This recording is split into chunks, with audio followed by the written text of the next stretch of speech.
So, Shishan, have you noticed anything weird in the city lately? Like, as if someone was trying to preach to you about something? Wait, did you just say attic? I thought this place didn't have an attic. Also, don't you usually study in the basement? Well, the restaurant recently added an attic. I've been studying there because it has better lighting. Oh, right. Speaking of strange things, I celebrated the Sub-Zerus festival so many times that I lost count. That was really weird. Wait, how could you be aware of that? That should be impossible. Nothing in the report indicated anything like that. Are you still failing to realize that the Academia's lowly tricks could never deceive all of Sumeru's citizens? Jishan, don't tell me that you've converted to the Scarlet King as well! What an absurd question. You make it sound like I should be ashamed for becoming a believer of the Scarlet King. In reality, shouldn't you be the one who is ashamed? You, who works side by side with the Academia and treated people as nothing more than experimental subjects? Please, please stop! Even now, Satari is still trying to run from her problems. She can no longer justify everything to herself. Hey, she's trying to talk to the guards! What should we do? This is the most important part of all. Quick, get ready. Mercenary, you're a member of the Corps of 30, correct? Please help me pass a message to the Matcha right away. The situation in the city is getting out of control. Please, try to remain calm, miss. Tell me what's happening in the city. Heretics are infiltrating the city, and they've already converted many residents to their side. Heretics? What kind of heresy are you talking about? The Scarlet King! Many people I know have suddenly started believing in him, but he's long dead. It's impossible. Miss Sataria, nothing is impossible.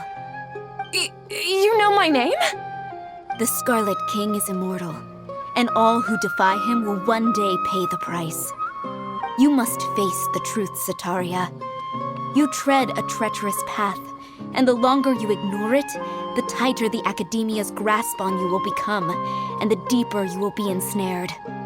Child of the Scarlet King, never forget that the desert that belongs to you lies elsewhere. What's so strange about becoming a believer of the wise Scarlet King? In fact, aren't you the strange one? The one who still can't pick a side? What an absurd question. You make it sound like I should be ashamed for becoming a believer of the Scarlet King. Sataria, why haven't you gone home?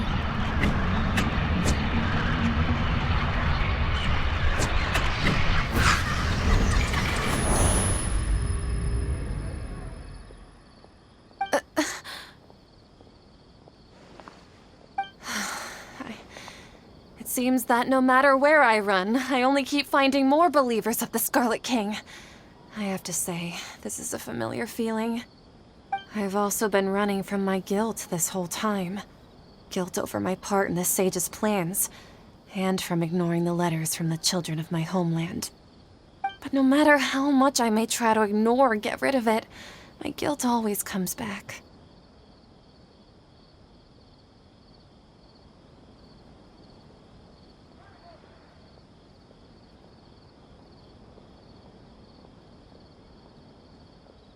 You won't necessarily lose your research opportunities by facing the truth.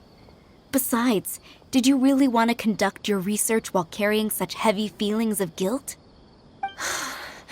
How do you know me so well? Are you truly just a believer of the Scarlet King?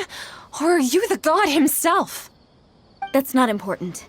The important thing is to pass judgment on the Academia and its sages, and to correct their mistakes. If you could provide some assistance in this matter, perhaps it could serve as a form of atonement. I've actually never believed in the gods, but I've always believed in serendipity. Your appearance must be a fated opportunity for me to get out of this wretched situation. Please tell me, What can I do for you?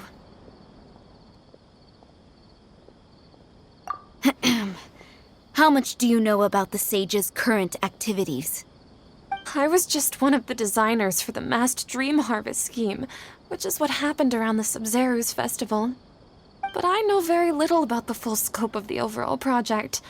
I'd assume that only staff with the highest clearance would have access to those confidential documents.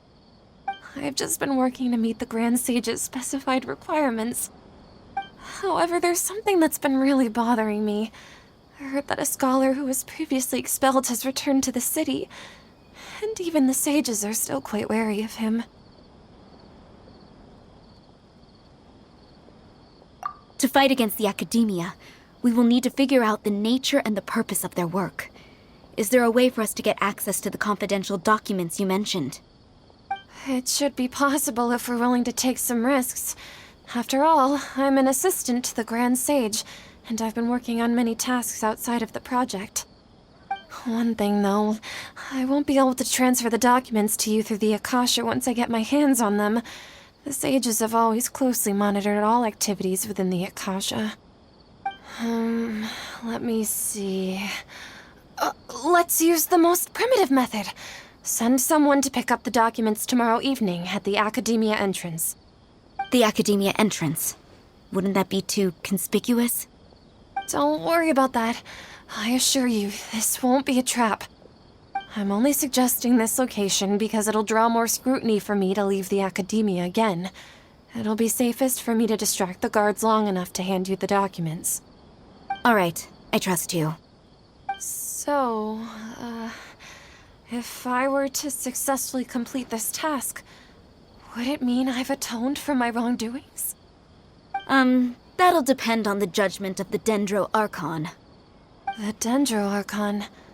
That's right. Her people are the ones we have endangered. As the god of wisdom, she's also the one responsible for judging and guiding the scholars. Maybe it's time for me to find a god to believe in. Just as Nahida predicted, we've managed to bring Sataria to our side! The Traveler's execution was ingenious. He's the one who deserves all the praise. Well, now that we've made plans to meet again tomorrow evening, all we can do is pray for Sataria's mission to go off without a hitch. Pray? But if we're going to pray to the gods, aren't we just praying to you?